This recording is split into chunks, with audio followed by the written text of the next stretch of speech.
আসসালামু আলাইকুম প্রিয় শিক্ষার্থীরা, আশা করি সবাই ভালো আছো।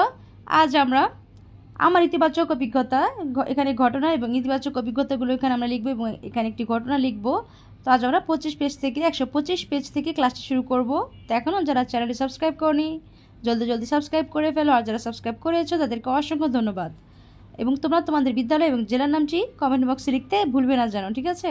তো চলো আমরা ক্লাসটি শুরু করি। এখন এখানে দেখো আমরা ঘটনা লিখবো এবং ইতিবাচক লিখবো, যে অভিজ্ঞতাটা আমরা অর্জন করেছি সেটা এখানে লিখবো। তো চলো আমরা উত্তরপত্রে চলে যাই। তো দেখো আমরা উত্তরপত্রে চলে এসেছি। এখানে আমরা ঘটনাটি আগে পড়ে নিই। আমাদের গ্রামের একটি প্রীতি ফুটবল ম্যাচে আয়োজন করা হয়, ঠিক আছে? মানে প্রীতি ম্যাচ আয়োজন করা হয়, এখানে আয়োজন হবে না, আয়োজন করা হয়। সুন্দরভাবে খেলা চলছে, হঠাৎ খেলার মাঠে একটি অনাকাঙ্ক্ষিত ফাউল হয়, মানে সে কি করে রং করে, এবং রেফারি লাল কার্ড দেখায়। দেখো লাল কার্ড দেখায়, এতে বিপক্ষ দলের খেলোয়াড়গণ উত্তেজিত হয়ে পড়ে। এক পর্যায়ে ঘটনাটি মারামারিতে রূপ নেয়। এখন আমরা দেখব ইতিবাচক অভিজ্ঞতাটা।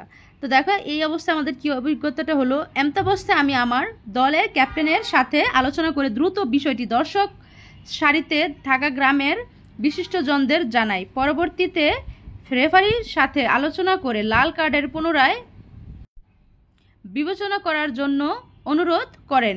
রেফারি বিবেচনা করে লাল কার্ড তুলে নেন এবং বিষয়টির সমাধান হয়। তো আশা করি তোমরা বুঝতে পেরেছো। তো দেখো আমরা আমার ইতিবাচক অভিজ্ঞতা সেই কাজটি কমপ্লিট করে ফেললাম, ছকটি। এগুলো তোমরা একটু রিডিং পড়ে নিবে, ঠিক আছে? নিজ দায়িত্বে এগুলো একটু রিডিং পড়ে নিও, ঠিক আছে? তো আমি দেখো এখান থেকে ক্লাসটি করব। এখানে নেক্সট একটি ছক আছে আমাদের 129 পেজে, দ্বন্দ্ব ব্যবস্থাপনার কৌশল চর্চা। তো আমি এটি আলোচনা করব। তো তোমরা কিন্তু অবশ্যই মনোযোগ সহকারে সেগুলো রিডিং পড়ে নিও। আমি রিডিংটা পড়লাম না, ভিডিওটিও বড় হয়ে যাবে। তো দেখো এখানে আছে ঘটনা বা পরিস্থিতি, আর এখানে ক্রমিক নং আছে। এখানে যার সাথে দ্বন্দ্ব সেটা লিখবে, দ্বন্দ্ব সমাধান করার জন্য তখন যে কৌশল নিয়েছিলাম সেটা লিখবে। আর এখানে ওই ঘটনা আবার ঘটলে যে কৌশল ব্যবহার করে দ্বন্দ্বের সমাধান করতে চাই সেটা এখানে লিখবো। তো চলো আমরা উত্তরপত্রে চলে যাই। তো দেখো আমরা উত্তরপত্রে চলে এসেছি। এখানে ঘটনা বা পরিস্থিতি দেখো, আমার এক বন্ধু গল্পের বই ধার নিয়ে ফেরত দেয় না। ফেরত চাইলে সে কি করে? অস্বীকার করে। আর যার সাথে দ্বন্দ্ব হয়েছে সে কি? বন্ধু। আর এখন দেখো দ্বন্দ্ব সমাধান করার জন্য তখন যে কৌশল নিয়েছিলাম, তার সাথে ঝগড়া করি এবং কথা বলা বন্ধ করে দেই। দেখেছো? কথা বলা বন্ধ করে দেই। তারপর দেখো ওই ঘটনা আবার ঘটলে যে কৌশল ব্যবহার করে দ্বন্দ্বের সমাধান করতে চাই। বন্ধুকে বোঝাবো যে ওয়াদা করলে তা রাখতে হয়, তা না হলে বইটি উপহার দিয়ে দেব। তো এই ছিল আমাদের প্রথম ঘটনাটি। এখন আমরা দেখব দ্বিতীয় ঘটনাটি। দেখো, বন্ধুদের সাথে পিকনিকে যেতে চাইলে মা বাবা পরীক্ষার জন্য নিষেধ করেন। আর দ্বন্দ্বটি হয়েছিল যার সাথে, সেটা হচ্ছে আমাদের মা বাবা। দেখেছো? মা বাবা। আর মা বাবার সাথে রাগ দেখাই এবং সেদিন, মানে যে ঘটনাটার প্রেক্ষিতে যে হয়েছিল, মা বাবার সাথে রাগ দেখাই এবং সেদিন দুপুর ও রাতে না খেয়ে থাকি। আর আমরা যেভাবে সমাধান করতে পারতাম, দেখো মা বাবাকে বলতাম পরীক্ষার প্রস্তুতি ভালোভাবে নেওয়া আছে, না গেলে আমার পড়াশোনায় মন বসবে না। তো ছিল আমাদের দ্বিতীয় ঘটনা।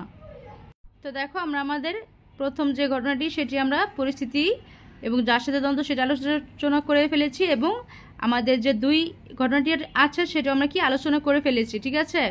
তো এখন আমরা নেক্সট ক্লাসটি করব।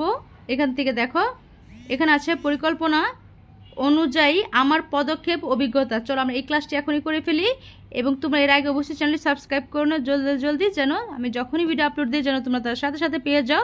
এবং সামনাসিক পরীক্ষার যে রুটিন এবং সমস্যার সমাধানগুলো আমি এইখানে ভিডিওগুলো দিব আপলোড, তো তোমরা যেন তা পেয়ে যাও এবং দ্রুত এর জন্য সাবস্ক্রাইব করে বেল আইকন প্রেস করে রাখবে, ঠিক আছে? আর অবশ্যই কমেন্ট বক্সে লিখতে ভুলবে না তোমরা কি কোন বিদ্যালয়, কোন জেলা থেকে আমার ভিডিও ক্লাসগুলো করছো।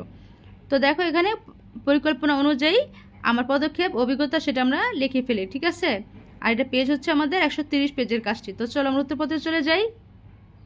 তো দেখো আমরা উত্তরপত্রে চলে এসেছি। পরিকল্পনা অনুযায়ী আমার পদক্ষেপ অভিজ্ঞতা: 1. ইতিবাচক ও কার্যকর সমাধানের মনোভাব পোষণ করা। 2. নিজের অনুভূতির পাশাপাশি অন্যের অনুভূতিকে সমানভাবে গুরুত্ব দেওয়া। 3. অন্যের চিন্তা ও দৃষ্টিভঙ্গিকে সম্মানের চোখে দেখা। 4 আত্মপ্রত্যয়ী যোগাযোগ কৌশল ব্যবহার করা। 5 যৌক্তিক চিন্তা ও বিশ্লেষণের দক্ষতা অর্জন করা। 6 প্রয়োজনে সহযোগিতা চাওয়া ও সহযোগিতা গ্রহণের মনোভাব পোষণ করা। 7 সর্বোপরি পরিকল্পনাকে সামনে রেখে এগিয়ে যাওয়া। তো এই ছিল আমাদের পরিকল্পনা অনুযায়ী আমার পদক্ষেপ ও অভিজ্ঞতা। তো আমরা আমাদের পদক্ষেপ ও অভিজ্ঞতা সেই সবটি পূরণ করে ফেললাম। ঠিক আছে, তো এখন আমরা নেক্সট কাজটি করব আমার অগ্রগতি, আমার অর্জন। এখানে মূল্যায়ন ছক 1 আছে, দেন আছে 2, ঠিক আছে, এইভাবে পর্যায়ক্রমে 3 পর্যন্ত আছে। তো সেটা আমরা নেক্সট ক্লাসে করব এবং এর সাথে সাথে আমাদের বইটি শেষ হয়ে যাবে। তো আজ এই পর্যন্তই। নেক্সট ক্লাসগুলো দেখার জন্য আমন্ত্রণ জানিয়ে আজ বিদায় নিচ্ছি। সবাই ভালো থেকো, সুস্থ থেকো, আল্লাহ হাফিজ।